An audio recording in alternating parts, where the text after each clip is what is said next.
Good evening, social media, and welcome to Real Fellas Talk Sports. I'm your host, Larry Abels, and we're going to do our weekly thing. So let me introduce the panel of experts, and we're going to start off with our contributor, second time on the show, Andrew Stevens. How you doing, Andrew? Hey guys, I'm excited to be here. Appreciate you bringing me on, and I'm looking forward to chopping it up.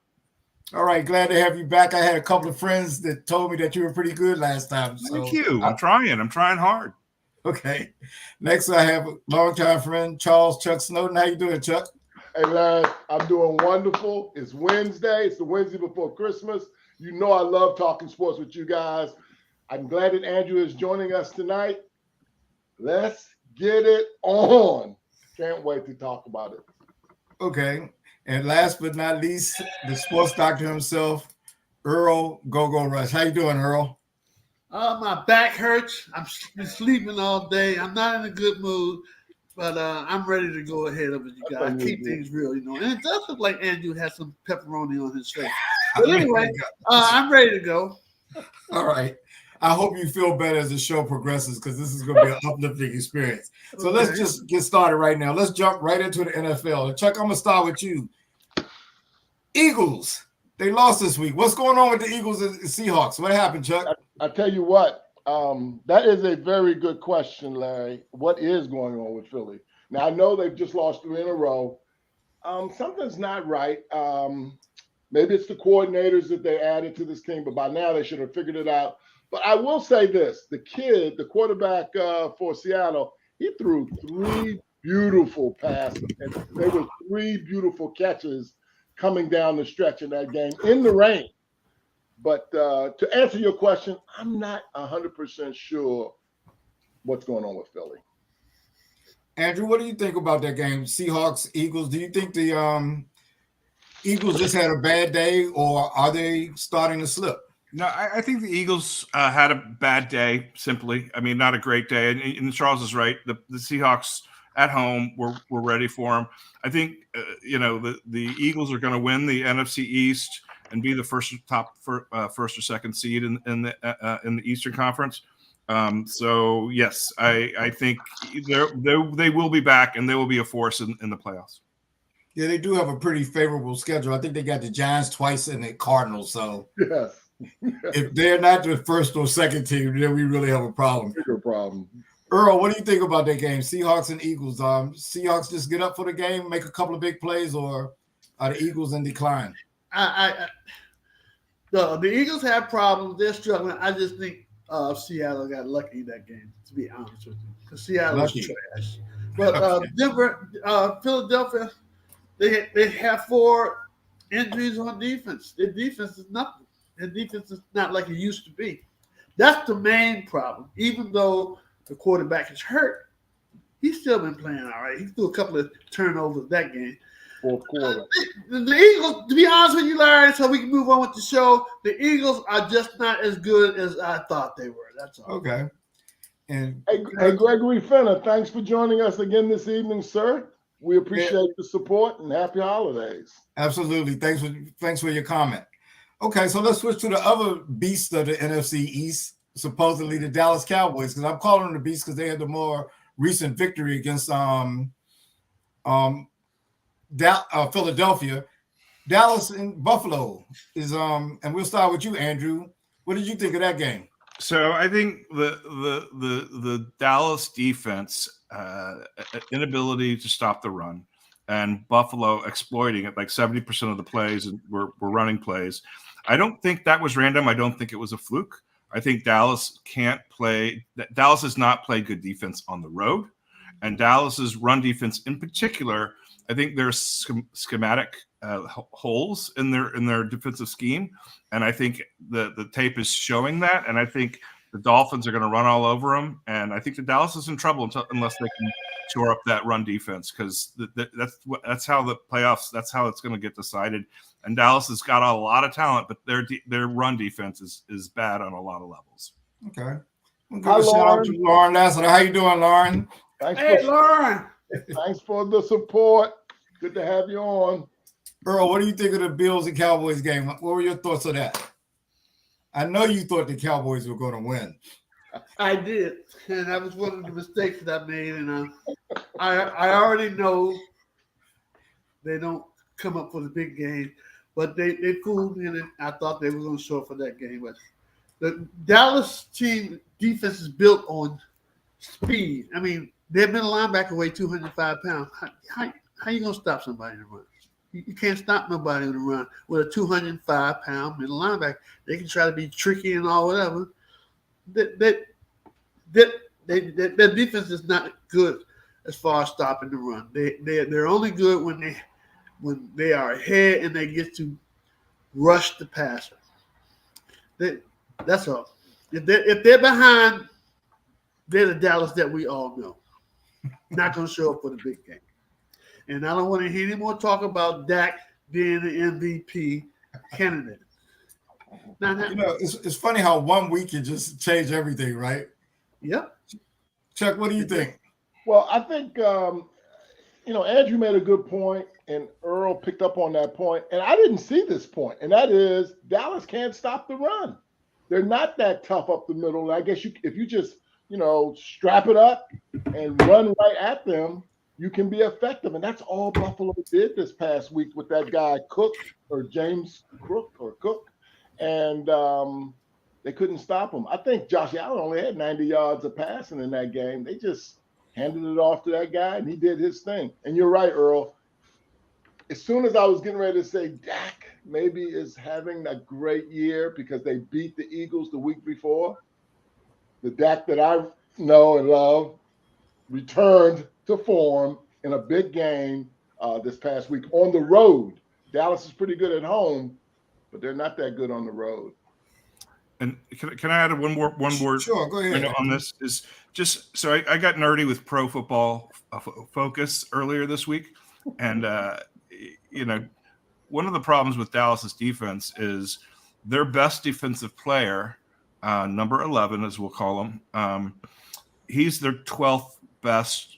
He's the 12th best ranked run defender on the Dallas defense, and 267th best run defender in all of the NFL. And he basically is running himself out of plays. And I think, Larry, I think you said it, they can run right at him, and he's not tackling, and he's going for the pass rush. And anyway, 7 of their 8 worst defensive rushing defensive games have been on the road. And so I know I didn't say it very well, but they're not playing good rush defense on the road, and their best defensive player is not handling the rush at all.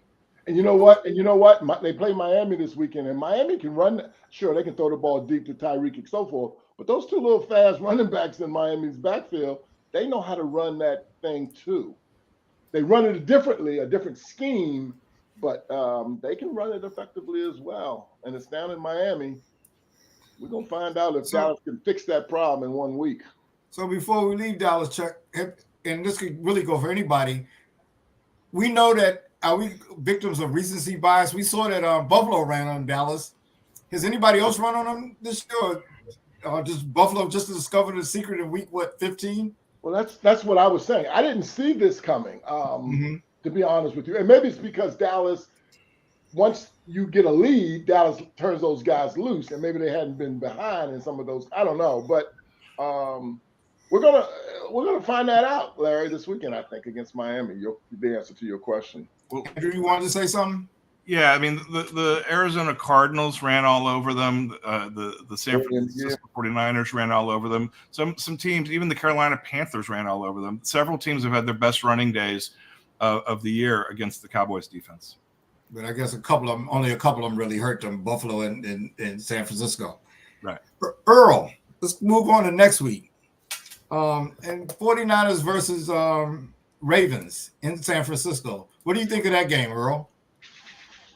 I think it's going to be they're in San Francisco? Yeah, Santa Clara, just to be exact, but San Francisco area. I don't think it will even be close. And I think the Ravens are the second best team behind the 49ers in the NFL. But San Francisco will win by at least 10. Okay. Andrew, what do you think of that game? I think San Francisco is going to win, and yeah, I think they're two of the best teams in the league. But I just think San Francisco has got momentum right now, and I think they're going to be the victor. Chuck, I does think Baltimore have any chance?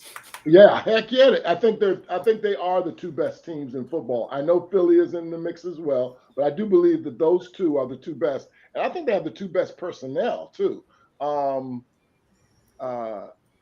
It's just going to be a special game. And here's why I also believe it's going to be a special game. First of all, I think it's the preview to the Super Bowl, but I also believe there's three people in this game: Brock Purdy, Lamar Jackson, and McCaffrey. I don't know if I said that name right. Those three are vying for the MVP of the National Football League.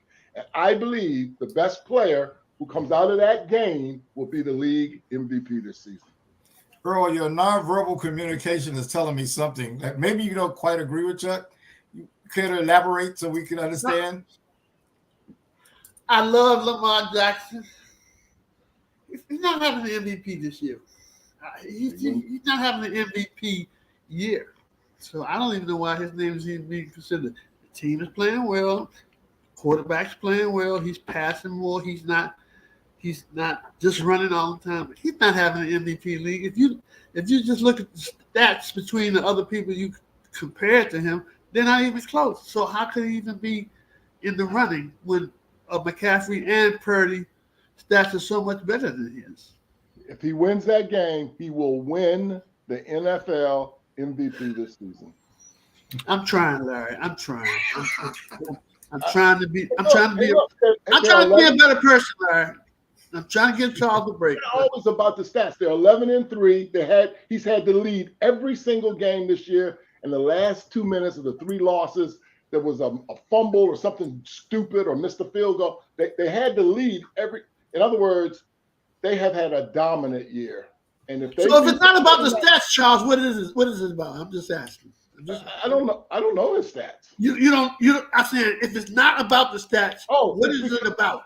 Because he's the leader of a team has the best record in football, and he runs the ball. Like last week, he had 93 or 95 yards rushing. He also throws touchdowns. So he's their leader. He's their point guard. He's their Magic Johnson. He's their Isaiah Thomas. He makes that thing go. Way to mix sports metaphors. You know, the thing about it, we've been wanting to see him play in December, and this is the first time I think in about 3 years that he's been healthy enough. So hopefully he'll stay healthy and we'll be treated to some games. But Earl, while I have you here, let's look at the second big game next week. Well, hold on. Let's not leave there. Yet. Well, let's stay here. What you got to say, Chuck? Hold on a minute. So what do you think, Andrew, about the potential MVP candidate of the National Football League coming out of the results of that game? I do think it's going to be very, very close this year for several reasons. Obviously, we've seen over the last 2 or 3 weeks, results have totally changed the betting odds to the public. And between Dak and Purdy and McCaffrey, they've all been flipped around. And I think we're not going to know until the year's over. But I also think it's going to be close and hard to predict for another reason. And that's because for the very first time, the AP has these 50 people assigned to vote for this, and it's going to be ranked choice voting, and that's never been done in the history of the AP, MVP award. And I think what that's going to do is change. It's going to make it just hard to predict. And I think there's a movement. So if we remember at the beginning of the season, running backs were getting the raw deal. And a lot of people think this award has become an automatic award for quarterbacks. I think there's going to be a push to get running backs more recognition and for McCaffrey to win the award, because there's really not been a single quarterback that's been so dominant. A lot of people have questions about Purdy. I think he's been great, but I have to admit he's a system quarterback. And I think there's a lot of politics relative to that running back situation. So it's going to be really, really hard to predict with all those variables. And so I don't think, to answer your question, I think it would be too early to predict, say the winner or the best player from that game gets the award, because it's going to be really close and really complicated. Wow. Okay. There will only be 2 games left after that. Well, let me ask you this, Charles. Do you think that Lamar Jackson odds are better to win the MVP than Patrick Mahomes? Yes. Okay. Because Patrick, not that I think I love Patrick too, like you do, Earl, but I think Patrick, the team is just not, they're not hitting all cylinders. And I believe if the Ravens knock off the 49ers in San Francisco, that puts them at 12-4. I just think he's going to, excuse me, 13-3. And I think that would make him the odds-on favorite to win the award. Charles, take Purdy and McCaffrey. I don't mean to disrespect the gentleman and not pronounce his name right. Take those two out of the race. I would pick Tyreek Hill over Lamar Jackson. Sure, and he's in the mix too. I mean, if he put on a show this weekend against the Cowboys and Lamar falls off and McCaffrey doesn't play well and Brock doesn't play well either, he could elevate himself. All I'm saying is if this guy goes out there, beats that good team, and comes away 13-3 with two games to go or one game to go, I don't know how. If Tyreek Hill has 2,000, ends up with 2,000 yards, I don't care what Lamar Jackson. It's gonna be hard. He'll care what definitely Lamar Jackson does on Sunday. That's the only reason why I can't wait till we all revisit this conversation in a couple of weeks. That's all. We all have very good views and good opinions about this. So I'm not discounting your thoughts. I'm saying that's why this weekend I think is very interesting. So why would and I'll just throw this out to everybody. Not that I necessarily thought he was an MVP candidate, but why would one bad game take Dak out of the mix? What if he comes, plays well the last 3 games? It's very possible. Yeah, I think he's in the top. He's got better odds right now than McCaffrey. He's the third favorite. So, but that's a good question, Larry. I'm not a gambling man, but I was willing to bet that Charles would not have an answer for that question simply because he doesn't even care about the stats. It's just because he just doesn't like the Cowboys. He's gonna say he shouldn't be one. So. Well, I think if Dak wins the next 3 games, and Lamar doesn't beat the 49ers, and McCaffrey is okay, and Brock Purdy was just okay, and Tyreek didn't show out, sure. There was a lot of You named all 5 things that had to happen. Okay. But I'm telling you, that's the only way it could happen. If my guy goes out there and beats the 49ers, my guy will win the MVP. Charles. No, I just said why all of a sudden does he just totally drop out? You have him number 6 based just on at least number 6 based on that. He has a losing record on the road, Larry. He has a losing record on the road. He didn't look good last week. No, I don't think he's the Dallas. How many games has Dallas lost? They've lost. He's 3-4 on the road, and he's 7-0. So they've lost all road games then, huh? No, he's only lost 4 games, right? Right. He's 3-4. Yeah. 3-4, and he's 7-0 at home. Yeah. Yeah. I want to make one last point about the MVP award. Larry made a good point about Patrick Mahomes. I think he's being hurt by the Michael Jordan sort of maxim that if he's the greatest player in the world, which Jordan was, and let's face it, Mahomes is the best player in the NFL. If something just not perfectly happens in their season, somehow that makes him, somehow Derrick Rose walks away with the MVP award, NBA MVP award, just like Patrick Mahomes. If the world was fair, he'd win it every year, and he'd win it this year. I don't even not if my guy beats the 49ers. I didn't mean to make you mad. Sorry. No, it's not making me mad. I just don't think you're appreciating the value of that guy and what the Ravens have done this year. Now, again, it's a big if. They got to beat him. But if they walk away and he does his thing and they knock off the 49ers in San Francisco and they walk away and they're 13-3, come on, man. Well, okay, there's 3 more games left. I don't know what the record. They're not going to be 13-3 yet. So there's 3 more. So let's just keep facts clear. They'll be 12-3. I'm sorry, 12-3. That's all right. We love us still. I honestly don't believe, and I love Patrick Mahomes. I don't think him or Lamar Jackson, regardless of how many games they win the rest of the season, I don't think either one of them will win the MVP. Since we I don't even think Patrick Mahomes should be even in the running.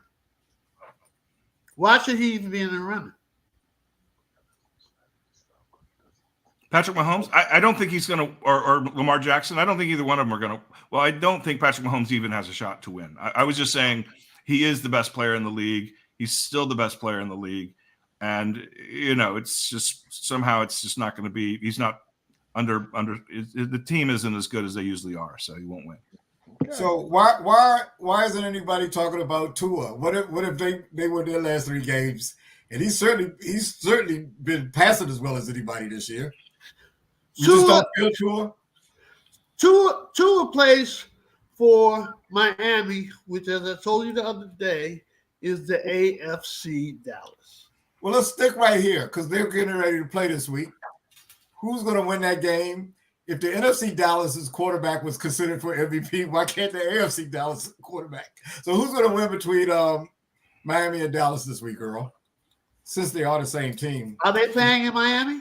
Yes. Well, I'm not even sure why we're even asking that question. We know Dallas is trash on the road. To answer your question, Miami's going to win, Larry. I kind of gathered that.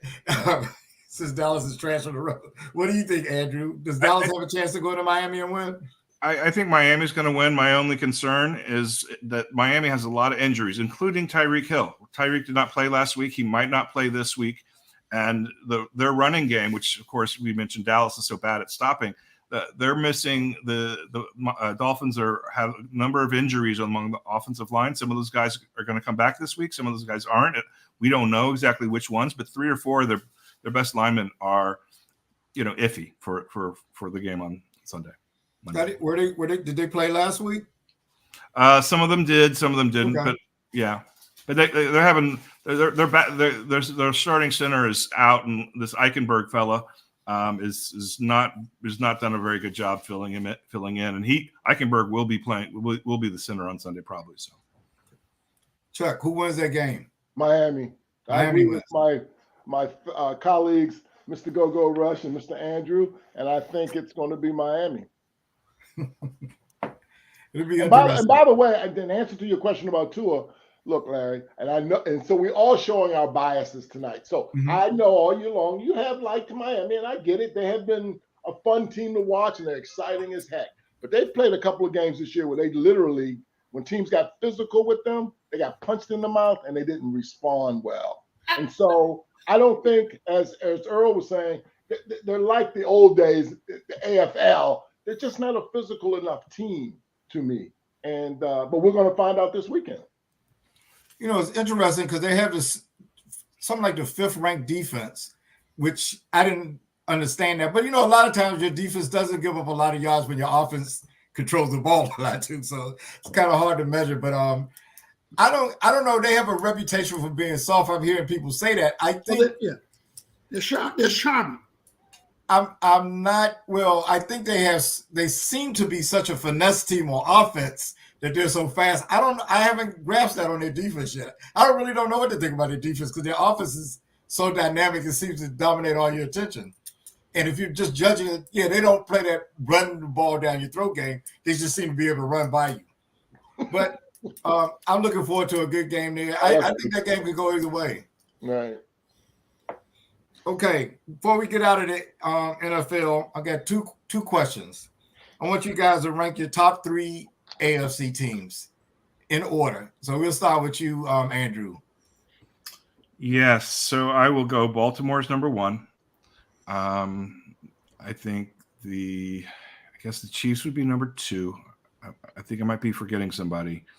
Either Kansas City or Buffalo. Yeah, Buffalo's been really impressive. A couple weeks ago we all said they weren't going to make it, and they've won some tough games very impressively. So I'd say they're my number 3. Earl, what are your top 3 AFC teams?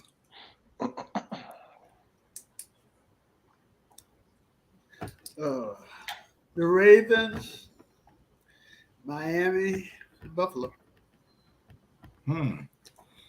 Chuck, who do you have? Those are my 3. Ravens, Miami, and Buffalo? Yep. And so I noticed 2 of you didn't say Kansas City. Well, they're close, but Buffalo's just playing so well lately. Kansas City can't be ranked in nothing. The guys, they can't catch. They just can't catch. They're out this year. It's not their year. That's all. Does anybody believe in Cleveland? No. Not with that I quarterback. don't. Not with Flacco as your quarterback. I'm not going to put my neck out for them, but obviously they're going to make the playoffs. Right. Okay. So let's switch over to the NFC. You got San Francisco, and then we had 3 teams that are tied with 10-4 records. Mm-hmm. Is Detroit one of those top 3 teams? Yes, and I think the Cowboys are not. Ooh, okay, because that was a follow-up question. Yep. So to be clear, I guess you have Detroit, Philadelphia, and San Francisco. Correct. Chuck, is Detroit one of the top 3 teams? Yes, I have the 49ers, Philly, and the Lions. Oh, so you don't like the Cowboys, no. huh? No. Okay. There's a Earl, what do you think? That's breaking news. I think that there are only 2 teams. I think there are only 2 teams worth even mentioning. I don't think the NFC has 3 top teams. I would say really 1.5 because I'm worried about Philly. But I would say San Francisco and Philly. But my real question was, would Detroit be one of the top 3 teams? No, I'm sorry. Maybe I didn't enunciate my words clearly and distinctly. I said I don't think the NFC has 3 top teams. Yeah, but you're known to. But if they don't have one, if they don't have any top teams, I can't name. You're known to answer questions, so I guess your answer could be no. Is that your answer? No, Detroit's not one of the top 3. Based on your comment, go Earl. All right. So let's switch to the NBA right now. Larry, can I say one more thing? Sure. Dallas I feel like I just got clowned or something. Dallas and Detroit are playing the week after this week, so I think we'll see clearly which of those 2 teams belongs in the top 3. Good point. The next That 3 will weeks be are interesting. the next 3 weeks will shape a lot of things here in the National Football League. Quite frankly, too, before we move on, you know that division that has the Texans and the Colts and man, I don't know who's coming out of that group, and that group that has the Buccaneers and the Saints and the Falcons. We shouldn't even let anyone come out. Andrew and I were talking about this earlier. There may be a couple of teams that have losing records that might make the playoffs. Could that mathematically be possible?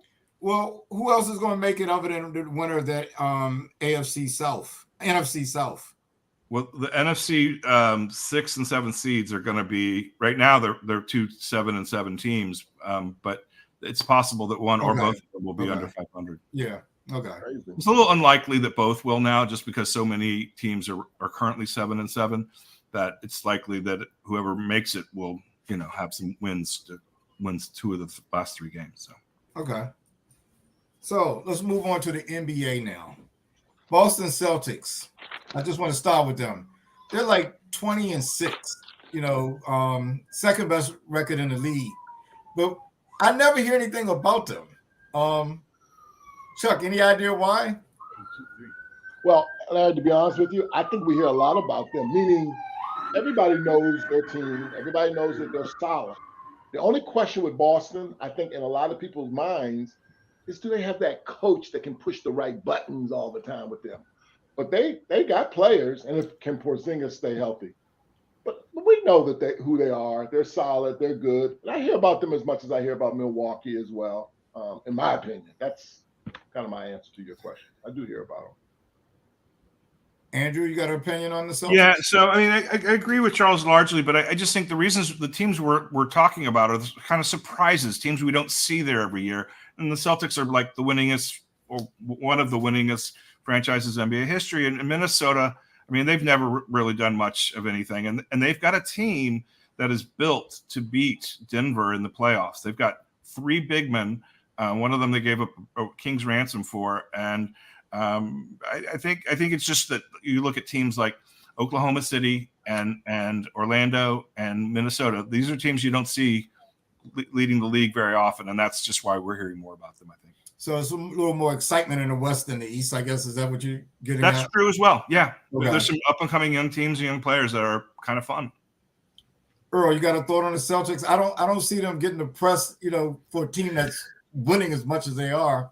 No one's really talking about them in that light. You're absolutely right. I haven't heard nothing about Boston. And I cannot give you an intelligent answer why. So I'm not just going to make up something just to, keep the show going. I have no idea why we're not hearing about them. They have the best record they have the best record in the East Conference, but I don't know. I have no idea why you haven't heard about them. I don't like them, but that's not the question. You didn't ask me whether I like them. You asked me why we haven't heard about them. I don't know. I actually think they have underachieved. Isn't that crazy what I just said? Because I thought, given the pieces that they added with Holiday and Porzingis while he's healthy, I thought they would have a better record than they have. Is he healthy right now? No, he didn't play last night. Yeah, he's been injured. Okay, maybe he's not healthy. Yeah. 26 is not bad. I mean, Yeah, I mean, if you're expecting, I mean, that's quite a winning percentage Well, right there. I talked to Larry last night, and he was going over the teams that they beat, and there weren't a lot of teams that were really good. For the next to games that Larry told me that they won. So I don't know. Look, let's be honest, right? That Pacers team knocked off Philly, Boston, and Milwaukee to get where they were in that tournament. I mean, I don't know how Boston let that happen. They just beat them. Boston didn't let it I happen. know, I understand that, but maybe that's why we're not talking about them, because they let the Pacers beat them. No, but there's other teams we talk about that they haven't played as well. One thing Boston is they won all of their home games, but there's something like only 6-6 on the road or something like that. They lost 6 games on the road. All 6 games that they've lost has been on the road. So that might be. I think I said, in my opinion, they have underachieved. Yeah. You know, that kind of thing. So I don't know. I mean, when you make that statement, what do you think their record should be? If they're 20-6, I They mean, should have a better record on the road, it sounds like, if they're just 500 on the road. yeah, They got a good team, Larry. They've been tested over the last few years. They still got young players that can boogie. I mean, why should they have one? Why should they won? Why should they be more than they are on the road? Why? Because they've got potential for. They've got 4 All-Stars on that team, right? If you think Porzingis is an All-Star, then they've got Whoever thought that? Oh well, well, they have a very good team. I mean, by the same token, they're undefeated at home. That's kind of unusual too. So overperforming at home, maybe underperforming on the road. But I just don't hear anything about them. It's really strange. And Andrew might have hit on it. It might be the people are more enamored with the up and coming teams. Another team I want to talk about. And it could be, Larry, that they're just not as good as last year, so nobody's interested. They're not as good as they were last year. I don't know. And Drew Holiday. Yeah, I think they've added a couple of good players, but we'll the Pacers beat them in a meaningful game. That's all I'm saying. The Pacers had no experience to win big games. Nothing. Chuck, that was Boston. Hold it. Boston lost. Chuck, so all I'm saying is, you think the Pacers could beat them in a series? No. All right, but I didn't think they could have beat them in that game, which was meaningful either. Besides you being Indiana, man, can you tell me why we even talk? How did the Pacers even get in this conversation? Well, the only reason I'm trying to say, if Boston is as good as to the point where we should be talking about them, how did the Pacers beat them? Chuck, you just got finished pointing out who they beat to get to that final. Right. They beat Philadelphia, Milwaukee, and Boston. Right. That's the cream of the crop in the East. I mean, so anybody can be beat on a one game thing. I can't hold that against them because they lost to the Pacers. The Pacers have beat some good teams this year. But let's both all note that both the Lakers and the Pacers, since that final game, they both have gone 1-6 since 1-4, something like that. Yeah, I think 1-4, 1-5, maybe one. Yeah, I think the one game that the Pacers won is against Detroit. So yes. I mean, Yes, that don't even seem to count, right? Now, another team I want to point at, after a slow start, the Clippers have won 9 out of their last 10 games. Kawhi has played every game this year. If they can stay healthy, Chuck, do you think they can make a deep run in the playoffs? I got to tell you, they've caught my attention lately. I haven't really. I mean, the West is tough. Harden is even really playing well. He had 20 points in the fourth quarter the other night. I'm surprised by it, to be honest with you. But I do think, unlike Boston, I love their coach. I think they got the best, maybe one of the top 2-3 coaches in all of basketball. That's how much I think of Ty Lue. So to answer your question, can they make a run at it if they stay healthy? Yeah, I guess. I've always been curious to wonder why. Again, I'm strange. Everyone always talks about how good Ty Lue is as a coach. Everyone. I don't get it. Okay, no problem about that. But how long has he been their coach? No. It doesn't matter how long he's been their coach. My question is, if this guy was such a good coach, you would think at one time or another within at least the last 10 years that the Clippers would at least advance to the finals. The Clippers have never been to the finals. They haven't even been to the conference finals. So how good a coach is this guy? They haven't even been to he won the title with Cleveland and with LeBron and Cleveland. I said the Clippers. You talking about the Clippers. We ain't talking about Cleveland. Since he's been with the Clippers, they've had bad injuries. You know, they were down 3-1 to the Dallas Mavericks a couple of years ago, and Kawhi and those guys came back when he pushed the right buttons, and they beat Dallas 4-3, and they were down 3-1. Well, we don't have time for this on the show, but I bet if we looked up every coach that we consider to be one of the best coaches in the league, I bet you they'd all have been on a team that has gone to at least the conference finals. So, Earl, irrespective of who the Clippers coach is, do you think they could go deep into the playoffs this year, provided Kawhi stays healthy? No. I go by track records and history. They've never been to a conference final. What makes me think this year they're going to be one? It's because they got 3. We already know Kawhi and Paul George are going to get hurt. To answer your question, no. I don't think they're going far in the playoffs. And Harden can't take them over the hump. No, they're the Clippers. They're the Clippers. Yeah, listen, I've been not a fan of James Harden for the last few years. He's forced himself off of like 3 teams, and I will give him a lot of credit because his NBA reputation has taken such a hit. He is showing that he wants to make this work. He's passing well, he's playing defense well, and he's trying not to be as ball dominant. He's trying to work within the framework of the way that the Clippers are, and it's helping them win games. So I think James can keep that up. I just don't know if Kawhi, especially Kawhi, he's the most important player on that team. I mean, it's great that he's been healthy all year. I wouldn't bet on it, but if he's healthy in the playoffs, he's healthy all year, and Harden continues to be a team player, I think they can do things in the playoffs. It's possible, very, very possible. The big thing is the health, both of Kawhi and to some extent Paul George. Well, I think we all are not Harden fans. I mean, including Sharice and Lauren. But the reality is, he's playing pretty good for them. He's playing well. He's really playing well. My question is,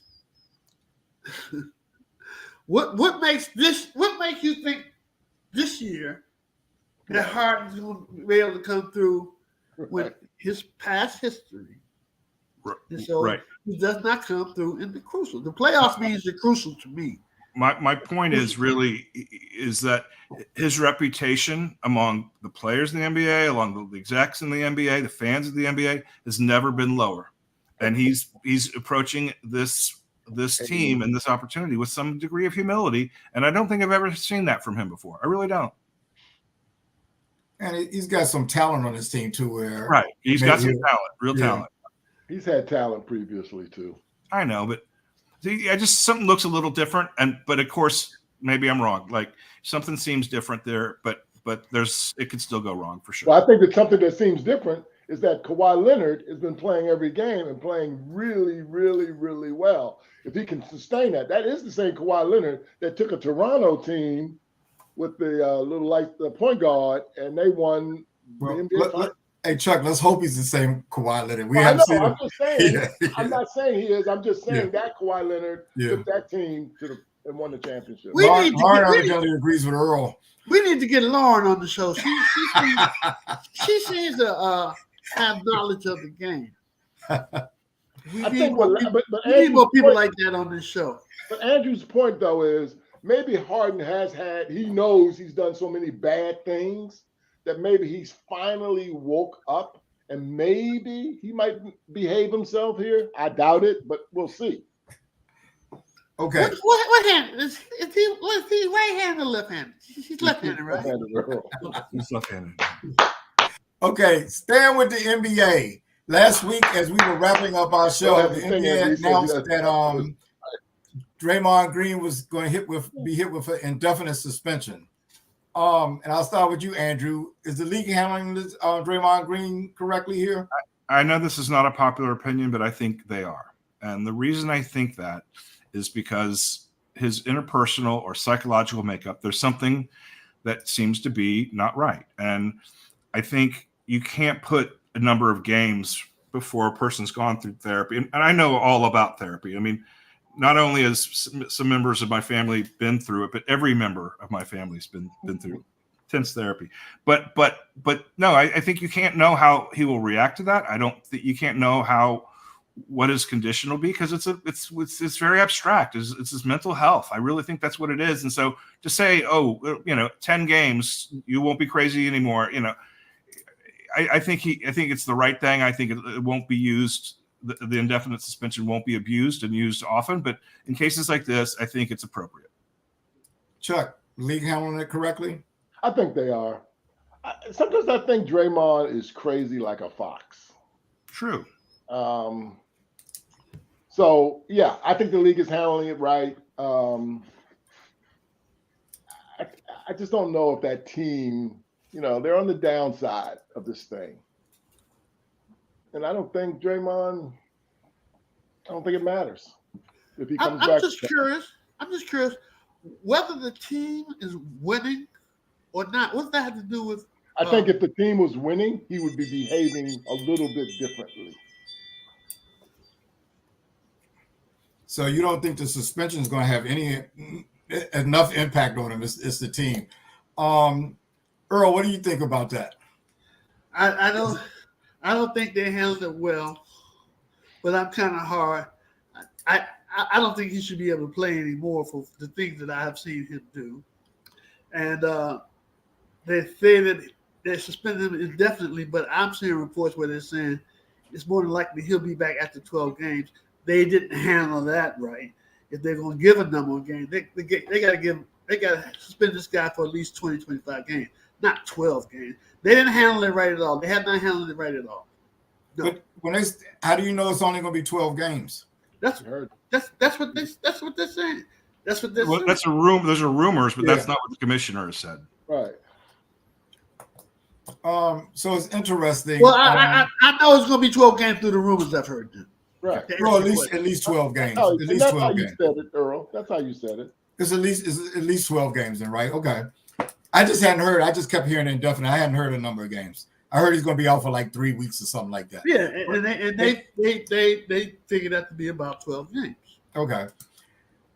My spin on it, and I see Sharice, who happens to be a nurse. Okay, so I'm gonna bring my expertise in as a director of employee relations. Mm-hmm. It's nice if he gets therapy, but in the workplace, they need to suspend him. Number of games, when they gave him a 5-game suspension last time, as long as they give him like 10 to 15 games, I think that's enough. And if he acts up again, then they can kick him out the league. I don't think you have to. It'd be nice if he gets help and all of that. In some ways, it's really interesting because the league is spinning it as if we're trying to deal with this mental health issue and all of this. But really, my experience, when we put people on indefinite suspension, we want to get you out of the workplace, and we don't know what we're going to do with you yet. It's going to be a while. But to that end, my view, the union has been very docile in this league. How many games will it be? Let's just say if he's out 20 games, is the union ever going to file a grievance? And Chuck, I'll start with you. You think they'll ever stand up and file a grievance? They didn't with Ja Morant, which boggles my mind. Yeah, so I have to defer to the panel here because this is a little bit above my pay grade because I don't know how that's handled, right? If he does have a mental problem, then it has to be handled carefully, I guess. And I don't know about the grievance and I just don't. I don't know. So what happens? Let me explain then. What the union is like, their advocate. Yeah. So when they want to do, when the management wants to do something to a union member, the union is supposed to, even though the person may be guilty, it's like a defense attorney. Sure. And if they do something to one person, the union has to look at the whole, like if they suspend them indefinitely and they don't fight it, they can do that with anybody. So at some point, the union has to step in and say, this is too much. And that's really what I'm getting at. How much do you think would be too much? Andrew, let me go to you because you seem like you're non. You might understand. Yeah, that. I do have some things to say about that. First of all, it's very complicated for the union because I think there are players in the league who are to some extent put in harm's way because Draymond has not been. He's been unstable, and That's a good point. I think the union has to take that under consideration, and I also think, when we look back on this a year or two from now, the league has the union has a responsibility to look after what's best for Draymond's health, and the best thing for Draymond's health is going to be for him to have the time he needs. And I think even if the union could argue, and make a case of it and get him back sooner, I don't think that's necessarily what's best in the best interest of Draymond. So I think it's going to be complicated because you're right. The setting of a precedent legally and as in terms of, collective bargaining and union issues, it's a tricky issue. But I think those are the reasons why they're trying to cooperate for the health of everybody here. All right. At any point, if you were in a union, do you think you would say this is too many games? I don't. What I don't know is my sense is that Adam Silver is going to have to meet with Draymond personally before he gets cleared to come back. And if for some reason the doctors are saying, well, he seems fine, and he's, because one of the things he hasn't done is totally taken accountability for his actions, which is a real sign of the sickness there, because he's clearly out of control. But if he could be contrite and accountable to the commissioner, and if for some reason the commissioner still extends it, then I think the union will get involved. But I think a lot of it's going to depend on the relationship and the conversation between Adam Silver and Draymond Green. Earl, what do you think about the suspension? Does he have to be contrite, or does he just have to change his behavior? Does he really have to, what is the bottom line? Does he have to change his behavior, or does he have to be contrite and take ownership? Or does he have to do both? No, you don't have to do both. You just need to change his behavior. I mean, if there is something wrong with him, if something is wrong with him, what can he do? If something was wrong with him, he can't be sorry that something was wrong with him. I mean, I don't understand. He just needs to change his behavior. I'm wondering why Poole and the guy for Phoenix have not filed assault and battery charges against him. I don't understand. I just don't understand. What he did to the guy from Phoenix, it wasn't as bad as what he did to Poole, but it was close enough. He knocked the crap out that guy. Well, he was and then he lied about something. He didn't mean it. Come on, man. That's what he was doing. Draymond needs to be out of this league. Period. He needs to be out of the league right now. Period. Let me just step in real quick. I think I should probably say he needs to hold himself accountable and acknowledge that he's been out of control. And it doesn't have to be contrite per se. But I think if you look at Ja Morant, when he had that conversation with the commissioner when he was initially suspended for like 5-10 games last year, and then the same thing happened 2 weeks later, and then he was suspended for 25 games this year. So I do think holding oneself accountable will be important for him to be allowed to come back. So Sharice says, my niece is taking over as the host temporarily. so Chuck, why don't you address that question? Are Green's behaviors in line with what players should consider normal risk for their job? It's a very good question. Obviously, it's not normal, and it shouldn't be acceptable. And how you handle it, though, is the complex piece. Because let's say, seriously, if he's got if he's got some mental issues or some challenges, those are hard to deal with. Meanwhile, they're also trying to balance getting him back on the floor. So it's tricky and it's complicated. Well, why do you want somebody who has a mental challenge on the floor? I know. You put people at risk. I agree. Well, see, I'm old school. Of course, I'm work for management going against unions. The way I look at this is we got to change his behavior. You know, we can deal with the mental stuff. And a certain percentage of our population is going to have mental issues anyway, but all of them don't react like Draymond Green. But I think that it's really interesting how they're dealing with how they're trying to spin it, and I guess trying to be a different type of approach than traditional. Mm-hmm. Andrew, you raised a good point about the union having responsibilities. Lots of times in my career, a fight would happen at work, so they would blame management for letting the fight happen, and then they would get mad when we did something. Right. It's your responsibility for this to happen, but we don't want you to hurt them too much. But I understand that's their job. This union to me has been so docile. I can't believe John Morant's 25-day suspension.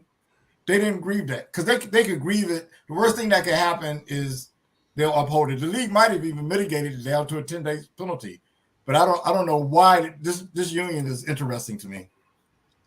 It is a docile union, has been, and I think there's a lot of eyes on that because there's going to be some changes, or at least maybe there already has been among the leadership there, because very close with the commissioner, and we're willing to go along with what's best for the league.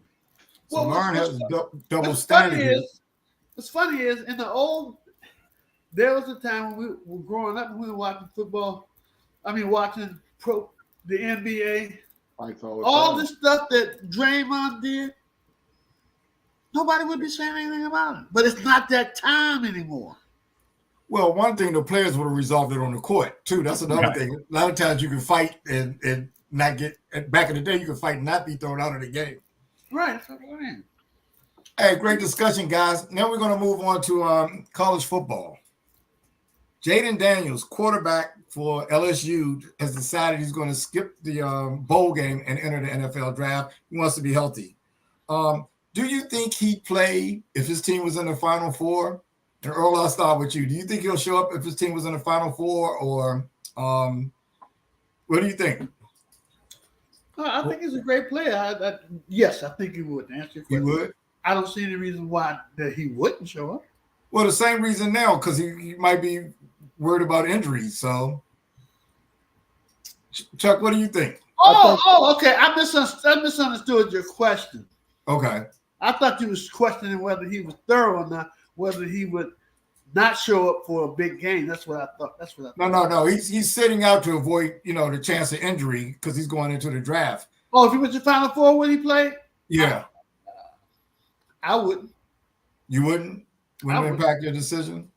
No, I wouldn't. I wouldn't risk my health playing in one more game if I knew the pros were going to draft me.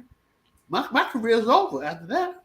All you want to everybody wants to go to the league. You know you're going to the league. Why you got to play another game? What do you think, Andrew? No, I think if he were in the playoff, the final four teams, I think he would play in those games. And the reason I think that is because, right now he's probably going to be the third or fourth quarterback taken. He's probably going to be a top 10 pick, maybe top 5 or 6. But if he shows up in the playoff and wins 2 games in the national championship, plays against some really tough defenses and makes clutch plays, that's the kind of thing that moves him from number 5 overall to number 2 overall. And I think that's worth a lot. And I think when your team has a chance to win the championship, I think you have to play. And I think, but if it doesn't, then there's no hard feelings that you don't play. But I think it's a big difference in college football. And I think he has a lot to gain theoretically if he were to be playing for the championship. He also has a lot to lose too. Listen, we could all get hit by a car tomorrow. I think, and then the game of football is rough, but I don't think there's necessarily a high probability that he will suffer a career-ending injury in one of those last 2 games. Well, Chuck, you have very good insight on this. I was curious of what you would say. So, for example, Caleb Williams, he's not playing in the bowl game either. Bo Nix, he's chosen to play in the bowl game, and neither of those guys are in the Final Four. I think if he was in the Final Four, he would play, because I don't think he would one day look back on that and go, wait a minute, I didn't do it. I just think he would play. And I don't think he would want to let his teammates down to go for a national championship. Also, I think there's insurance. In the old days, they had something called the Lords of London or whatever. But I think you can get insurance in those games. It won't be equivalent to a lifetime of a pro quarterback salary or money they could potentially make. But I think you put yourself in a good position. So I think if he was in the Final Four, he would play. Okay. And Earl, you said you didn't think that you didn't think it would necessarily be a good idea. I misunderstood the question. I thought you asked me would I play. Well, that's the next question. What would you advise him if you were advising him? If he was, I would imagine everybody would play in a championship game. Everybody would want a chance to win a championship. You can't bypass not playing for the championship. But me, I wouldn't play. I wouldn't hurt myself if I knew the NFL was going to draft me in the first round. I wouldn't play. But if you ask me, do I think he played? Yeah, I think that he would play. Yes. I misunderstood the question. Okay. Well, your answers were good. Andrew, what's your advice to him? Championship game. Yeah, I think I know your answer based on what you right. said. No, but I would recommend he play just for the upside still. You know what's really what the hell? What Kung Fu? What are you talking about? No, he was saying he's with Neil. He said I am Neil. Then he tried to add with to it. That's what he was trying to do. Ironic. I was talking to two of you guys know Harlan Magruder, and he brought up something that was interesting. Florida State was kind of held out of the Final Four because their first string quarterback was hurt. So, should they have been kicked out because of that? Because now some people deciding I'm not going to play. What if Washington's quarterback decided he wasn't going to play? I think again, the only reason the people who are opting out are the people who are not in the championship series. If you were in the championship series, I don't think any quarterback. Honestly, I don't think anyone would not play. I really don't. I think that. And again, I was starting to heal from the Florida State situation, and you brought that back up because I'm not over that. Okay, sorry. By the way, I hadn't heard anything. What's going on with Florida State? Did something happen? Exactly. Okay, look, we're getting toward the end of the show, so I'm gonna try to run through this very quickly. Andrew is Mr. SEC. He thinks there should have been two teams. I was saying I do too. Georgia and Alabama should have been in the top four. Listen, yeah. I'm not going to. I'm fine with how it turned out. The thing I didn't think was going to happen is the Texas Longhorns. They showed up and they played real well down the stretch and on the field. And I tested. Hey, that's a good team, a really good team. Okay, I got one last question. Georgia would beat any of the top four teams. If they played Alabama again, they'd beat Alabama as well. I don't know that. Last question. I was going to go into this much deeper, but I want to just throw this question out. Because Texas beat Alabama. Tanking. Is tanking a valid strategy for a team to have at the start of the year? Do they owe it to their fans to try to win games? Or is it acceptable for them to come in and say, we're going to get rid of this year and we're going to take, so hopefully we can get a high draft choice? Chuck, I'll start with you. Is that an appropriate strategy? Hasn't the Wizards been tanking for 15 years? No, I don't know. I don't know. I don't, look at the success. I'm not saying they tanked, but look at the success of the San Antonio Spurs as a result of getting 2 first-round picks or whatever they got. Have they had any success yet? No, I'm talking about back in the day, though. Robinson and Duncan. Okay. Those guys, right? But that was luck. I mean, they won the lottery. You can call it luck, but somebody might be trying to force that luck by tanking. Well, let me couch it another way. We got billionaires that come ask for billions of dollars from their fans and local people. Do they have an obligation to put out a good team, or is it appropriate strategy to say, hey, we're not going to be good for the next 3 years. We're going to still charge you the same ticket prices, though. It's up to the consumer. They don't have to buy them tickets. Well, I know. Is it a legitimate strategy? That's all I'm saying. Go ahead, Andrew. Well, first of all, it is contextual, right? So in baseball, several teams have I mean, tanking is a pejorative, but I think historically teams that are way too old and way too inflexible, whatever, they typically need to retrench and rebuild and go through a sort of a bottoming before they rise. and trust the process bastardized the whole thing and overdid it to a large extent. And so it's become much more negative. And I think the Houston Astros, when about 10 years ago, they basically, got rid of some veterans, built from the youth, and they built a whole system, a whole different development system, a whole different scouting system, used video heavily, data, statistics heavily, and it's worked. I mean, they are built and have been in the American League playoffs and championship series and World Series a lot of times. That was a good move. And I think, but your question is kind of from the point of, hey, taxpayers pay for these stadiums and we pay a lot of money for these products. And I think it's contextual leading. Some teams, if like the Nationals, right, who they won a world championship in 2019, and they had been competitive for about 7-8 years and finally culminated in a championship. It made sense for them to sort of rebuild, if you don't mind. I want you to stay on after we finish the show because I don't have enough time to jump on you. I know. And the learners, I don't know what's going on, but they anyway. I think in football there is no basis for tanking, because if you go out there without a credible offensive line, your skill position players, your quarterback, they're going to get creamed. And football's the kind of game, if you have a team way below standard, you're going to get people hurt. You're going to get people. There's a lot of shame in that. If you've had your butt kicked in a football game, it's a bad feeling, physically, emotionally, everything. But the other sports, I think it makes sense to rebuild. I don't think trusting the process is fair or good, and I don't think it worked. So I've had my butt kicked in a football game, and 2 of those guys are on the show right now. Girl, is it a viable strategy? Tanking? Is it appropriate?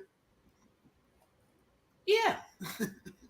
Okay. If you have a chance to set yourself up to get a good draft pick, sure. And you're trash anyway, of course. Yeah. It's common sense. I'm gonna agree with Neil Abels. I'm someone who used to buy season tickets. You won't get a dime out of me while you're rebuilding. And I think that's what I come from a fan point of view.